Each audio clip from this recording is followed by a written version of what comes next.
이 채널은 빠르게 말하지 않습니다. 누군가를 가르치지도 않습니다. 그저 살아온 이야기를 조용히 들려드립니다. 안녕하세요. 세월이 주는 깊은 깨달음을 함께 나누며 걸어가는 시간입니다. 오늘 저는 조금은 냉정하지만 어쩌면 우리 노년의 삶을 지켜줄 가장 따뜻한 방패가 될 이야기를 해보려 합니다. 예순이 넘으면 단 하나만 기억하십시오. 남 말고 나를 먼저 챙기는 것입니다. 이것이 이기심일까요? 아닙니다. 이것은 생존입니다.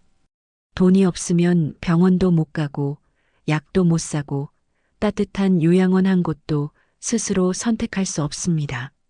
서글픈 말이지만 자녀들은 이제 여러분을 온전히 책임질 여유가 없습니다. 친구들도 여러분이 정말 어려워지면 하나둘 외면하기 마련입니다. 결국 마지막까지 나를 지킬 사람은 나밖에 없습니다. 지금 당신의 통장을 한번 열어보십시오. 평생 피땀 흘려 모은 돈이 얼마나 남았습니까? 어느 분은 평생 4억을 모았는데 지금 통장에는 고작 300만 원뿐이라고 합니다. 그 많던 돈이 어디로 갔을까요? 자녀 결혼 자금으로 2억, 친척에게 빌려준 돈 5천만 원, 친구 사업 자금으로 보탠 3천만 원. 그렇게 베풀고 또 베풀다가 정작 본인이 암 진단을 받았을 때 치료비가 없었습니다. 더 기가 막힌 건 자녀에게 도움을 청했을 때 돌아온 대답이었습니다. 아버지, 저희도 지금 여유가 없어요. 평생 자식을 위해 2억을 썼는데 돌아온 건 이 차가운 한마디였습니다. 이게 남의 일 같으신가요? 통계에 따르면 노인 10명 중 4명이 빈곤하게 삽니다. 은퇴 후에도 젊을 때처럼 후하게 베풀다가 정작 자기 노후 자금이 바닥난 것입니다. 자식이 잘 되면 나도 잘 된다는 생각, 베풀면 반드시 돌아온다는 믿음은 이제 위험한 착각이 될 수 있습니다. 돈이 떨어지면 가족도 등을 돌리는 것이 냉혹한 현실입니다. 예순이 넘으면 베풀면 안 됩니다. 준비 없이 베풀다가는 인생의 마지막 10년이 지옥이 될 수 있습니다. 돈 없는 노인은 짐이 되고 돈 있는 노인은 어른이 됩니다. 여기 세 분의 생생한 이야기가 있습니다. 왜 나를 먼저 챙겨야 하는지 보여주는 증거들입니다. 첫 번째 이야기는 우리 주변 어디에나 있을 법한 하지만 듣고 나면 가슴 한구석이 아릿해지는 68세 최인호 씨의 이야기입니다. 인호 씨에게는 눈빛만 봐도 속마음을 알 것 같던 40년 지기 고향 친구가 있었습니다. 그 친구가 어느 날 저녁 소주 한 잔을 따르며 떨리는 목소리로 말했지요. 인호야, 내 인생 마지막 기회인데 사업 자금이 딱 4천만 원이 부족하다. 딱 1년만 쓰고 이자까지 쳐서 갚을게. 너 아니면 부탁할 데가 없다. 인호 씨는 잠을 설쳤습니다. 그 4천만 원은 퇴직금 일부와 10수년간 아내와 안 먹고 안 쓰며 모은 말 그대로 생명줄 같은 노후 자금이었으니까요. 하지만 친구 좋다는 게 뭐냐는 마음, 그리고 설마 40년 우정을 배신하겠나 하는 믿음이 앞섰습니다. 결국 아내 몰래 도장을 찍어 돈을 건넸습니다. 하지만 1년 뒤 친구는 사업이 조금 더 시간이 필요하다며 말꼬리를 흐렸습니다. 2년이 지나자 미안하다는 연락조차 뜸해졌고 3년째 되던 해에는 아예 전화번호가 바뀌어 있었습니다. 인호 씨는 믿고 싶지 않았습니다. 무슨 사정이 있겠지, 어디 아픈 건 아니겠지 하며 오히려 친구 걱정을 했습니다. 그러다 작년 겨울 인호 씨는 시장통에서 우연히 예전 지인을 만났습니다. 거기서 청천벽력 같은 소리를 듣게 됩니다. 연락을 끊고 잠적했다던 그 친구가 대도시에서 번듯한 새 차를 뽑고 주말마다 골프를 치러 다닌다는 소식이었습니다. 그날 인호 씨는 빈 소주병을 앞에 두고 한참을 울었습니다. 돈이 아까워서라기보다 내 인생의 절반 이상을 함께했던 우정이 그깟 돈 몇 천만 원에 팔려나갔다는 사실이 견딜 수 없었습니다. 지금 이노 씨의 일상은 참 고달픕니다. 7년 전엔 넉넉했던 통장이 비어가니 당장 몸부터 축나기 시작했습니다. 당뇨와 고혈압을 달고 사는데 한 달치 약을 타오면 그걸 꼬박꼬박 먹지 못합니다. 오늘은 컨디션이 좀 괜찮네 하며 스스로를 속이고는 이틀에 한 번, 사흘에 한 번 약을 거릅니다. 한 달에 몇만 원 하는 약값이 아까워진 처지가 된 것이지요. 식탁 위에 놓인 낡은 약봉지를 볼 때마다 이노 씨는 가슴을 칩니다. 친구는 내가 빌려준 돈으로 산 새 차를 타고 매끄러운 아스팔트 위를 달리는데 정작 그 돈의 주인인 이노 씨는 약값을 아끼려다 합병증이 올까봐 밤잠을 설칩니다. 이노 씨는 이제야 깨달았습니다. 60 넘어서 빌려주는 돈은 그냥 주는 돈이 된다는 것을요. 내 몸의 약값보다 소중한 남의 사정은 없다는 것을 그는 너무 늦게 배워버렸습니다. 두 번째 이야기는 우리네 어머니들의 자화상 같은 65세 윤정혜 씨의 이야기입니다. 정혜 씨는 평생 자식이 곧 내 인생이라 믿으며 사셨던 분입니다. 남편 일찍 여의고 홀로 두 딸을 키우며 본인은 시장 바닥에서 찬바람 맞으며 김밥 한 줄로 끼니를 때워도 딸들만큼은 남부럽지 않게 키우려 애쓰셨지요. 대학 등록금은 물론이고 남들 다 보내는 유학에 결혼할 때는 기죽지 말라고 영혼까지 끌어모아 신혼집 전세금까지 보태주셨습니다. 그렇게 두 딸에게 들어간 돈만 2억 5천만 원이 넘었습니다. 은퇴 후에도 정혜 씨의 헌신은 멈추지 않았습니다. 애들 키우며 사느라 힘들 텐데 내 입 하나 거드는 셈치지 뭐 하며 매달 꼬박꼬박 60만 원씩 두 딸에게 총 120만 원의 용돈을 보냈습니다. 6년 동안 보낸 돈만 8,600만 원. 딸들은 엄마 고마워. 역시 우리 엄마가 최고야라며 애교 섞인 전화를 걸어왔고 정혜 씨는 그 목소리에 세상 모든 시름을 잊었습니다. 그게 진짜 효도인 줄로만 알았지요. 그런데 작년 겨울 일이 터졌습니다. 평생 시장 일을 하며 무리했던 척추가 결국 탈이 난 겁니다. 척추 협착증으로 당장 수술하지 않으면 걷기조차 힘들다는 진단을 받았습니다. 수술비와 재활치료비를 합쳐 당장 900만 원이라는 목돈이 필요했습니다. 평생 자식들 퍼주느라 정작 본인 통장엔 몇십만 원 남짓한 생활비뿐이었던 정혜 씨는 조심스럽게 큰딸에게 전화를 걸었습니다. 얘야, 엄마가 허리 수술을 해야 한다는데 돈이 좀 부족하구나. 조금만 보태줄 수 있겠니? 수화기 너머로 돌아온 것은 따뜻한 위로가 아닌 무거운 한숨이었습니다. 엄마, 갑자기 그러면 어떡해? 우리 첫째 이번에 영어 학원 옮기느라 돈이 얼마나 깨졌는데 지금 당장은 여유가 전혀 없어. 가슴이 철렁 내려앉은 정혜 씨는 작은 딸에게도 연락해 보았습니다. 하지만 대답은 비슷했습니다. 엄마, 요즘 남편 사업이 얼마나 불경기인지 알잖아. 우리도 대출 이자 내느라 허덕여. 조금만 기다려보면 안 돼? 평생 2억 5천만 원을 아낌없이 쏟아부었는데 정작 엄마가 걷지 못할 위기에 처하자 900만 원을 선뜻 내놓는 자식이 없었습니다. 그날 정혜 씨는 병원 로비 의자에 앉아 한참을 멍하니 계셨습니다. 결국 정혜 씨는 자식들에게 짐이 되기 싫어 본인 이름으로 은행 대출을 받아 수술을 마쳤습니다. 수술 후 정혜 씨는 떨리는 손으로 딸들에게 보냈던 자동이체를 모두 해지했습니다. 이제 엄마도 대출 이자 갚고 살아야 해서 용돈은 못 주겠다라고 문자를 남겼지요.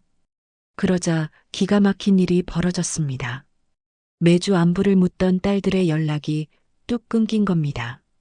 가끔 오던 손주들 영상통화도 사라졌습니다. 명절에도 바쁘다는 핑계로 얼굴조차 비치지 않았습니다. 돈을 줄 때는 세상에 둘도 없는 효녀들이었는데 돈줄이 끊기니 남보다 못한 사이가 되어버린 것입니다. 정혜 씨는 허리 통증보다 가슴 통증이 더 심하다고 하십니다. 자식에게 다 주는 것이 사랑인 줄 알았는데 그것이 오히려 자식을 불효자로 만들고 본인의 노후를 벼랑 끝으로 내몰았다는 사실을 이제야 깨달은 것이지요. 마지막 세 번째 이야기는 72세 강태성 씨의 가슴 먹먹한 이야기입니다. 이 이야기는 어쩌면 우리 시대 부모들이 가장 경계해야 할, 하지만 가장 많이 저지르는 실수에 대한 경고이기도 합니다. 태성 씨는 강남의 한 아파트에서 40년을 살았습니다. 젊은 시절, 남들 쉴 때 쉬지 못하고 잠주려 가며 일해서 일궈낸 소중한 보금자리였지요. 그 집은 단순한 건물이 아니었습니다. 두 아들이 걸음마를 떼던 순간 학교에서 상장을 받아와 자랑하던 저녁 식탁, 아내가 정성껏 가꾼 베란다의 화초들까지 태성 씨 인생의 모든 희노애락이 스며 있는 성지와도 같은 곳이었습니다. 그러던 9년 전 태성 씨는 세무사의 권유를 듣게 됩니다. 어르신, 나중에 상속세로 나라에 다 뺏기지 마시고 기운 있을 때 미리 아들들에게 증여하세요. 그게 훨씬 현명한 선택입니다. 태성 씨는 고민 끝에 아들들을 믿고 집 명의를 반반씩 넘겨주었습니다. 내가 이 집에서 죽을 때까지 살 거니까 명의만 너희로 바꾸는 거다. 아들들은 고개를 끄덕이며 약속했습니다. 당연하죠, 아버지. 걱정 마세요. 하지만 4년 전 그 경고하던 가족의 약속에 금이 가기 시작했습니다. 큰아들이 사업을 확장한다며 돈이 급해지자 자기 몫의 아파트 지분을 처분하겠다고 나선 겁니다. 처음엔 반대하던 작은아들마저 형사 정도 안 좋은데 차라리 집을 팔아서 공평하게 나누자며 형의 편에 섰습니다. 태성 씨는 기가 막혔습니다. 이 집이 어떤 집인데 내가 아직 눈 시퍼렇게 뜨고 살고 있는데 어떻게 팔겠다는 거냐? 하지만 법은 냉정했습니다. 이미 소유권은 아들들에게 있었고 서류상 태성 씨는 그 집에 얹혀 사는 노인에 불과했습니다. 아들들은 아버지, 요즘 세상에 강남 아파트 전세 주면 월세방 몇 개는 얻으세요. 저희 좀 살려주세요라며 막무가내로 집을 내놓았습니다. 결국 13억의 집이 팔리던 날 태성 씨는 40년 세월이 담긴 짐들을 트럭에 실었습니다. 큰아들은 7억을, 작은아들은 6억을 챙겨갔습니다. 정작 그 집을 일군 태성 씨 부부에게 돌아온 돈은 단 한 푼도 없었습니다. 이미 증여받은 우리 재산인데 왜 아버지한테 드려야 하냐는 아들의 말에 태성 씨는 심장이 멎는 듯한 통증을 느꼈습니다. 지금 태성 씨 부부는 보증금 500만 원에 월세 50만 원짜리 작은 빌라방에서 삽니다. 큰아들은 그 돈으로 사업을 벌였다가 폭삭 망해 소식조차 없고 작은아들은 그 돈을 보태 더 크고 화려한 아파트로 이사해 떵떵거리며 삽니다. 태성 씨는 매일 아침 낯선 천장을 보며 눈을 뜹니다. 40년 살던 내 집 안방에 익숙한 나무 향기가 그리워 눈물 찢습니다. 내가 왜 미리 줬을까? 죽을 때까지 내 손에 쥐고 있었어야 했는데 하루에도 수십 번 가슴을 치며 후회하지만 이미 엎질러진 물이었습니다. 재산은 단순한 돈이 아니라 부모로서의 권위이자 마지막까지 나를 지켜주는 성벽이라는 사실을 그는 집을 잃고 나서야 깨달았습니다.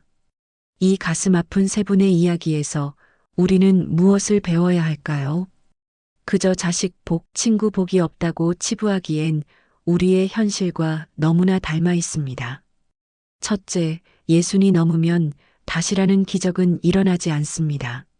30대, 40대에는 넘어지면 무릎 좀 까이고 말았습니다.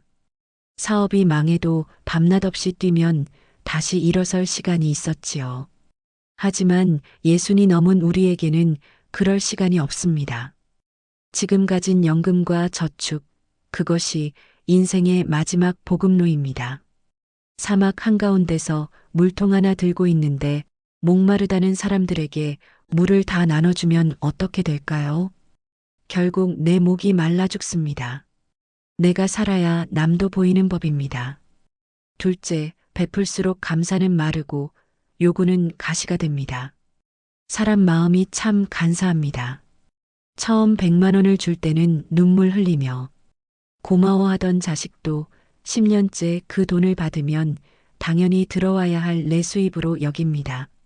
심리학에서는 이걸 습관화라고 합니다. 그러다 형편이 어려워져 50만 원으로 줄이면 그동안 준 1억 원은 잊어버리고 줄어든 50만 원에 배신감을 느낍니다. 엄마 요즘 인색해졌네 하는 날선 말이 돌아오는 이유가 바로 여기에 있습니다.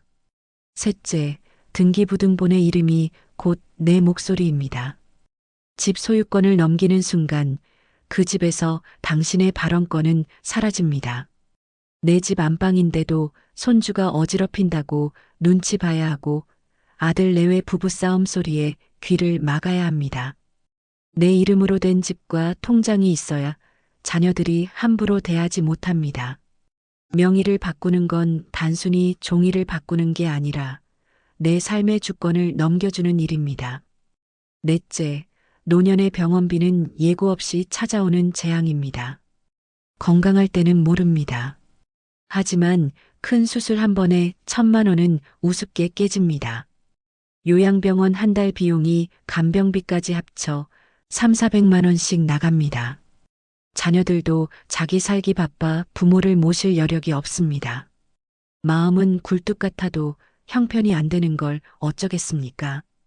결국 내 몸을 지킬 마지막 치료비는 내 손에 꽉 쥐고 있어야 합니다. 다섯째, 자식에게 짐이 되지 않는 것이 최고의 유산입니다.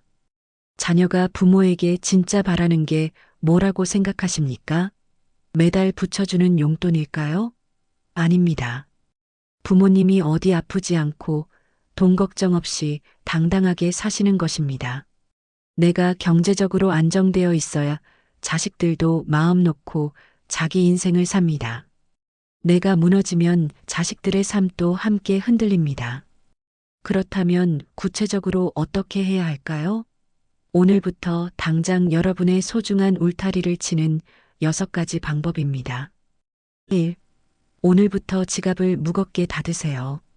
누가 돈 이야기를 꺼내면 나도 요즘 병원비에 생활비에 빠듯하다고 단호하게 선을 그으십시오. 친구는 은행이 아닙니다. 돈이 필요하면 은행으로 가라고 하세요.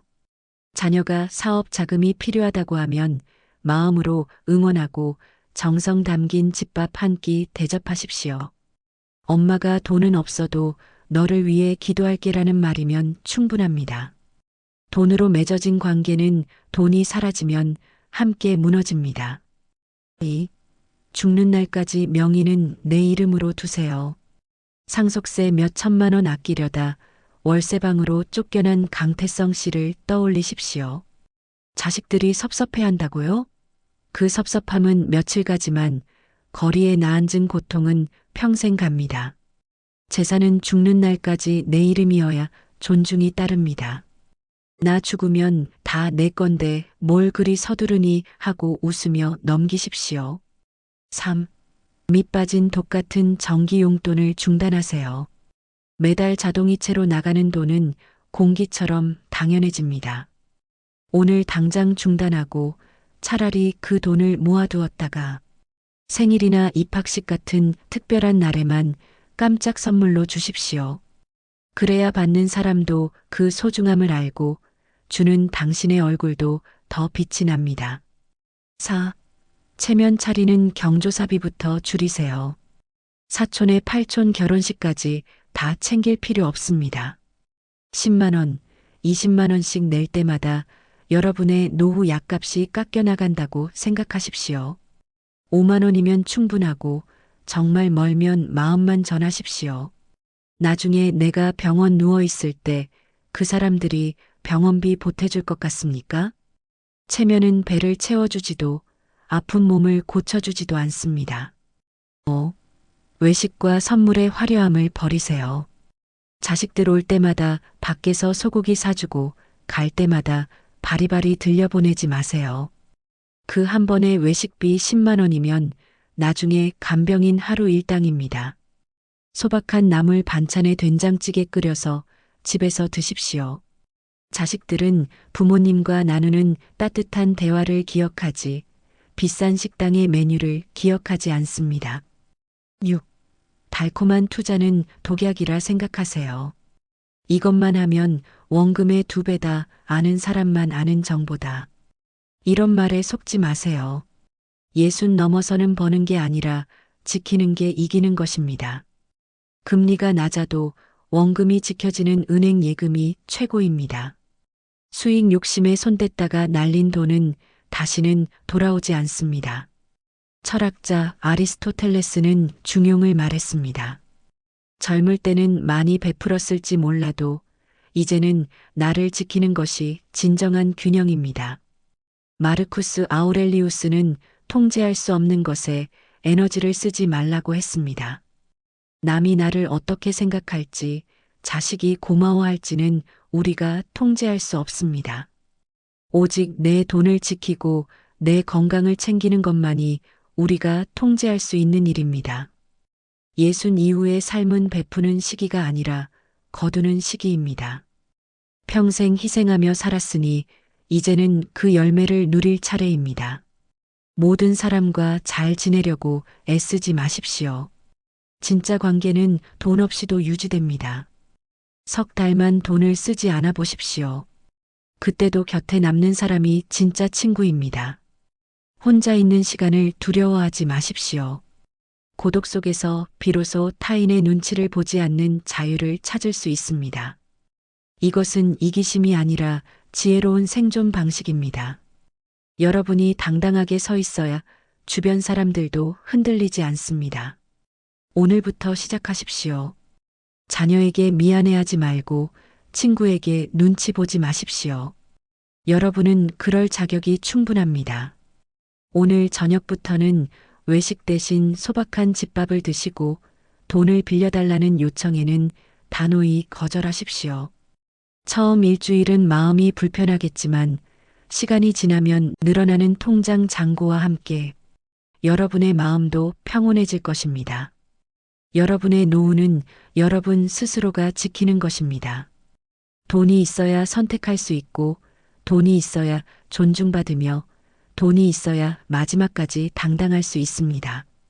지갑을 지키는 그 작은 결단이 남은 인생을 완전히 바꿔놓을 것입니다. 오늘 하루도 충분히 잘 살아오셨습니다.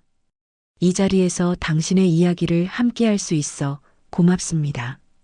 감사합니다.